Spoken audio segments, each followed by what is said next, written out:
कौन थी आप हमेशा विदेशी महिलाओं के बारे में ही क्यों बात करती हैं? भारत की महिलाओं की कोई उपलब्धियां नहीं है क्या? है। आज से 2 दिन बाद टीचर्स डे है और मुझे ये बात आप लोगों से तभी करनी चाहिए, लेकिन खैर कोई बात नहीं है। स्कूल में टीचर्स को परेशान करने में कितना मजा आता था ना, इतना शोर मचाओ कि वो डरकर भाग ही जाए। आज कहानी सुनिए उस महिला की जो ना होती तो शायद स्कूल में मैम नहीं सिर्फ सर होते।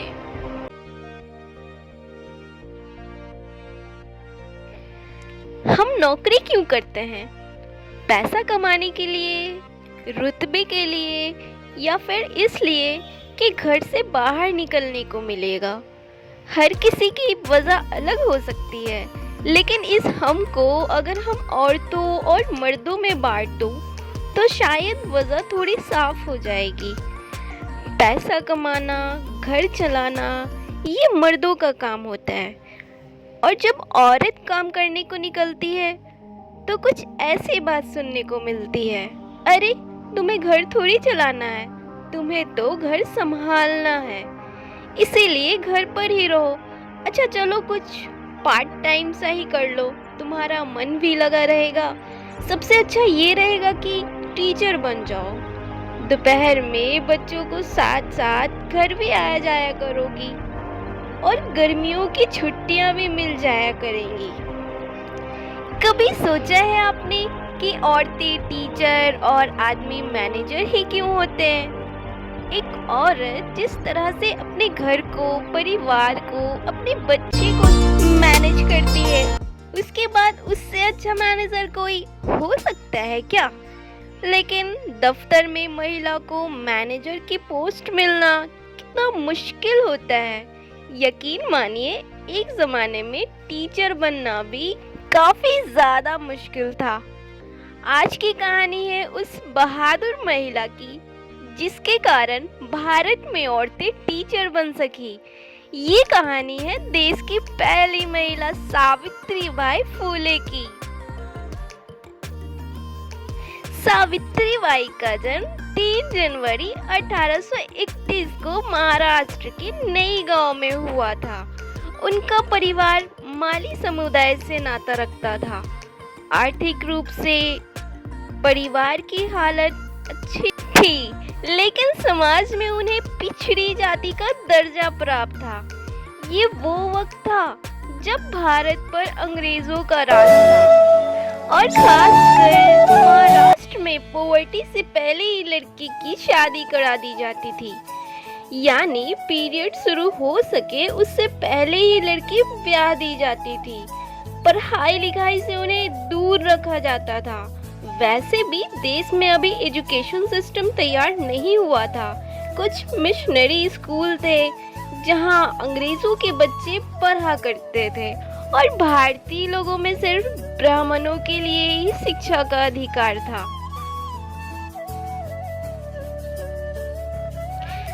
सावित्रीबाई महज 9 साल की थी जब उनकी शादी करा दी गई। पति ज्योतिबा की उम्र सिर्फ 13 साल थी। अच्छी बात उनके साथ ये हुई कि लड़का उन्हें पढ़ा लिखा मिला।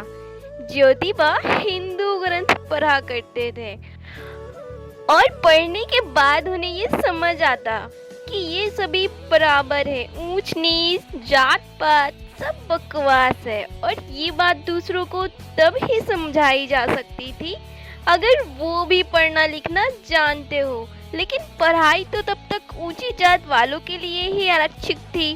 तो शुरुआत उन्होंने की अपनी पत्नी से। ज्योतिबा फुले ने अपनी पत्नी को खुद पढ़ना लिखना सिखाया। घर में सबके सामने सिखाते तो दिक्कत हो जाती, इसीलिए दोपहर में खेतों में उनके लिए खाना लेकर आती तो वहीं बैठकर उन्हें पढ़ाते। लेकिन ये खबर बहुत देर तक छिपी नहीं रह सकती थी। देर सवेर पिताजी को पता चल ही गया, और उन्होंने दोनों बेटे और बहू को घर से निकाल बाहर देने का धमकी दे दी। उन्होंने कहा, अरे समाज में लोगों को पता चलेगा तो हम लोगों को क्या मुंह दिखाने लायक रह जाएंगे। लेकिन आग तो अब लग चुकी थी और पिताजी के चाहने पर भी इसे बुझाया नहीं जाया जा सकता था। सावित्री ने पढ़ाई जारी रखा और सावित्री बाई को एहसास हुआ कि पढ़ाई ने उनके जीवन को कितना बदल दिया है और उन्हें समझ में आया कि अगर वे अपने आसपास की लड़की की जिंदगी को भी बदलना चाहते हैं तो उन्हें पढ़ाना होगा। ये सुनने में जितना आसान लग रहा है, करने में उतना ही मुश्किल था। घर वालों ने उनसे रिश्ता नाता तोड़ लिया था। दोष उस्मान शेख और उनकी बहन फातिमा शेख ने उन्हें अपने घर में पनाह दी। फातिमा शेख के साथ ही सावित्री बाई मिशनरी स्कूल भी जाया करती थी। दोनों अच्छे नंबरों से पास हुई थी और टीचर बनकर अपने ज्ञान दूसरी लड़कियों तक पहुंचाना चाहा। इन चारों ने मिलकर पूरे गांव में पहला गर्ल्स स्कूल खोला। शुरू में सिर्फ आसपास की 9 लड़कियां ही आई, लेकिन धीरे धीरे 25 हो गई। इसमें ज्यादातर मांग और महार जाति की बच्चियां थी, जिन्हें लोग अछूत मानते थे, जिनकी परछाई से भी लोग दूर रहना चाहते थे। जिस वक्त ये स्कूल खोला गया, सावित्री बाई की उम्र सिर्फ 17 साल ही थी। यानी आज जिस उम्र में बच्चे स्कूली शिक्षा पूरी करते हैं, उस उम्र में वो परिवार और समाज से टक्कर लेकर खुद स्कूल खोल रही थी। ये उस स्कूल बाकी के स्कूलों से अलग था, क्योंकि यहाँ हिंदू ग्रंथ नहीं, बल्कि यहाँ गणित, विज्ञान, इतिहास और समाज शास्त्र जैसे विषय पढ़ाए जाते थे। 3 साल में सावित्री और ज्योतिबा ने मिलकर 3 स्कूल खोल लिए, जहाँ कुल 150 लड़कियां पढ़ रही थी। आसपास के इलाकों में तो इतने लड़के भी नहीं जाया करती थी जितनी अब लड़कियां जाने लगी थी। सावित्री और ज्योतिबा को रोकने के लिए कई टोटके अपनाए गए। कुछ लोगों ने तो ये भी कहना शुरू कर दिया कि सावित्री की हरकतों की वजह से वह अपने पति खो देगी, वक्त से पहले ही पति की मौत हो जाएगी। किसी ने तो ये भी कहा कि पति जिस खाने को हाथ लगाएगा वो कीड़ों में बदल जाएगा। लेकिन इन दोनों को रोकना मुश्किल ही नहीं, नामुमकिन था। इन्होंने किसी की कोई बात नहीं सुनी। समाज ने इनका बहिष्कार किया। सावित्री जब सुबह तैयार होकर घर से निकलती तो कुछ लोग उनका पीछा करने लगते थे। रास्ते में उन पर कूड़े, कचरे, सड़े हुए टमाटर, अंडे, गोबर और पत्थर फेंका करते थे। सावित्री ने कभी उन्हें गुस्सा नहीं दिखाया। एक बार तो रुककर बोली, मैं तो आपकी बहनों को पढ़ाने अच्छे काम करने ही जा रही हूँ। ये जो गोबर और पत्थर आप मुझ पर फेंक रहे हैं ना, ये मुझे डरा नहीं रहे, बल्कि ये तो मेरा मनोबल और भी ज्यादा बढ़ा रहे हैं। मुझे तो ऐसा लग रहा है जैसे आप मुझ पर फूल बरसा रहे हैं। मैं अपनी बहनों की सेवा करने जा रही हूँ, लेकिन मैं आपके लिए भी दुआ करूँगी कि भगवान आपको सद्बुद्धि दे। एक दिन सावित्री के सब्र का बांध टूट गया और उन्होंने कहा कि बस अब मैं पढ़ाने नहीं जाऊंगी। तब उनके पति ने उनका हौसला बढ़ाया। जानते हो उन्होंने क्या किया? उन्होंने सावित्री को 2 साड़ियाँ दी, एक पुरानी मैली सी, एक साफ सुथरी, और कहा कि कल से जब तुम पढ़ाने जाओगी ना तो ये पुरानी साड़ी पहन कर जाना, फिर कोई फर्क नहीं पड़ता, लोगों को जो फेंकना है फेंकते रहें, और स्कूल पहुंच जाओ तो ये मैली साड़ी बदलकर साफ साड़ी पहन लेना। बस सावित्री ने हर रोज यही करने लगी, लेकिन पत्थर मारने वाले रुके नहीं। एक दिन तो ऐसा हुआ कि एक आदमी सावित्री का रास्ता रोककर खड़ा हो गया और उन्हें धमकाने लगा। कि लड़कियों को पढ़ाना बंद नहीं किया तो बहुत बुरा होगा। काफी हंगामा हुआ, आसपास लोग इकट्ठे हो गए, लेकिन सावित्री की मदद के लिए कोई आगे नहीं आया। सावित्री को अपनी मदद खुद ही करनी पड़ी और उन्होंने उसे एक जोर का तमाचा लगाया। बस फिर क्या था, वो आदमी वहां से भाग निकला और दोबारा कभी सावित्री के आसपास नहीं दिखा। इतना ही नहीं, पूरे गांव में जब ये खबर फैली तो अगले दिन से पत्थर मारने वालों ने भी आना बंद कर दिया। औरतें जब तक सहती रहती है तब तक उसे कमजोर समझा जाता है। बस एक बार हिम्मत दिखाने की देरी होती है, उसके बाद असलियत में सामने आ जाता है कि कमजोर कौन है। सावित्री बाई ने कई कविताएं भी लिखी। कविताओं की उनकी पहली किताब काव्य फूले जब छपी तो उनकी उम्र सिर्फ 23 साल थी। अपनी कविताओं में वह लोगों को शिक्षित होने के लिए प्रेरित करती, समाज की कुरीतियों को खत्म करने की कामना करती, जातिवाद पर सवाल उठाती और उनकी सहेली फातिमा शेख ने उनकी कविताओं का उर्दू में अनुवाद किया। फातिमा पहले मुस्लिम टीचर थी, उनके भी सफ़र आसान नहीं था। सावित्री बाई की एक कविता है मन्नत, जिसमें वो भगवान से पुत्र प्राप्ति की मखौल उड़ाती हैं। उन्होंने लिखा, पत्थर को सिंदूर लगाकर और तेल में डुबोकर जिसे समझा जाता है देवता, वो असल में होता है पत्थर। यदि पत्थर पूजने से होते बच्चे तो फिर नाहक नर नारी शादी क्यों है रचाते। अपने इन खुले विचारों के लिए सावित्री बाई को समाज पर कलंक समझा जाता था, लेकिन उन्हें इन अपशब्दों से कोई फर्क नहीं पड़ता था। बस उनसे किसी का कष्ट नहीं देखा जाता था। किसी के फटे हुए कपड़े देखती तो अपने ही कोई साड़ी लाकर दे देती। और ऐसा नहीं है कि उनके पास बहुत सारी साड़ियाँ थीं। याद रखिए, घर वालों ने उनसे नाता तोड़ चुके थे। 1848 से 1852 के बीच उन्होंने कुल 18 स्कूल खोले। उन्होंने न सिर्फ लड़कियों को पढ़ाया, बल्कि उस जमाने की कुप्रथाओं जैसे बाल विवाह, सती प्रथा, जाति भेद के खिलाफ भी आवाज उठाई। एक बड़ी समस्या लड़कियों के कम उम्र के विधवा होने की भी थी। पति के मर जाने के बाद उन्हें अपना सर मुंडवाना पड़ा।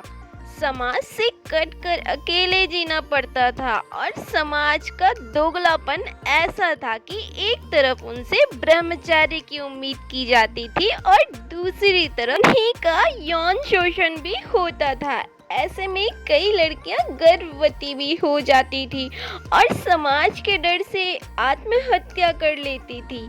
सावित्री बाई ने उनके खिलाफ आवाज उठाई।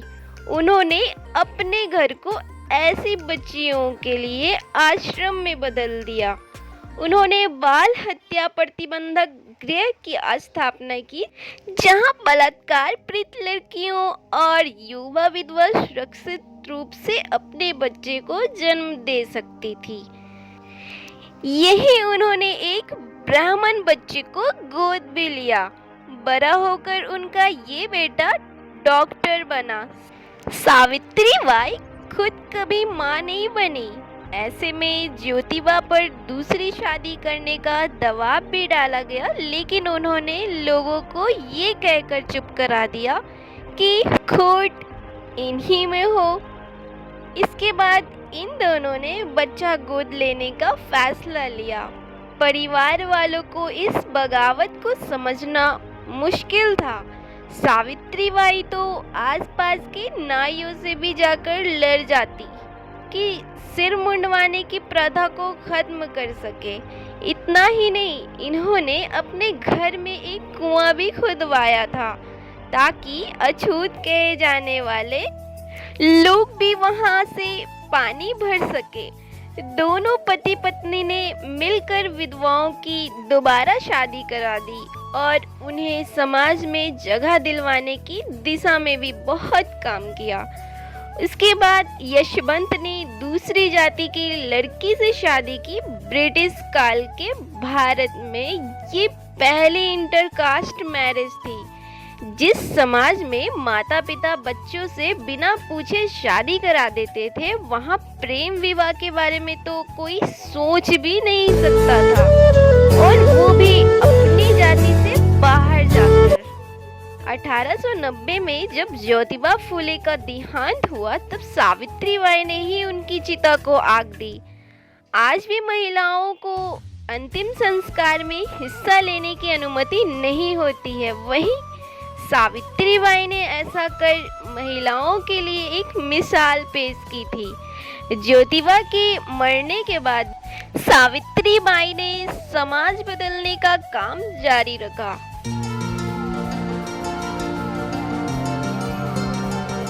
पुरुष प्रधान की दुनिया में समाज सेवा के सब काम ज्योतिबा के नाम पर ही चल रहे थे। उनके देहांत के बाद सावित्री ने औपचारिक रूप से सारा भार संभाला और हर बैठक की अध्यक्षता भी खुद की। तो लोगों के लिए ये काफी हैरान कर देने वाला था। अब तक कोई महिला को ऐसे ओहदे पर नहीं देखा गया था। हाँ, वो बात अलग है कि रानी लक्ष्मीबाई के किस्से भी ज़रूर लोग एक दूसरे को सुनाते थे, लेकिन अपने ही घर में अपने ही नज़रों के सामने लक्ष्मीबाई या सावित्री बनते देखना एक नया अनुभव था। भूखमरी, अकाल, सूखा, उन्होंने ये सब देखा और हमेशा समाज में लगी रही। 1897 में जब प्लेग फैला, तो भी उन्होंने अपने बेटे यशवंत के साथ मिलकर काम करती रही। पुणे के करीब मरीजों के इलाज के लिए उन्होंने अस्पताल भी खोला। वो ज़रूरतमंदों को वहाँ लेकर आती और उनका बेटा मरीजों का इलाज करता। इसी दौरान वो खुद भी बीमार हो गई। 10 मार्च 1897 को 66 साल की उम्र में लोगों की सेवा करते करते उनकी जान चली गई।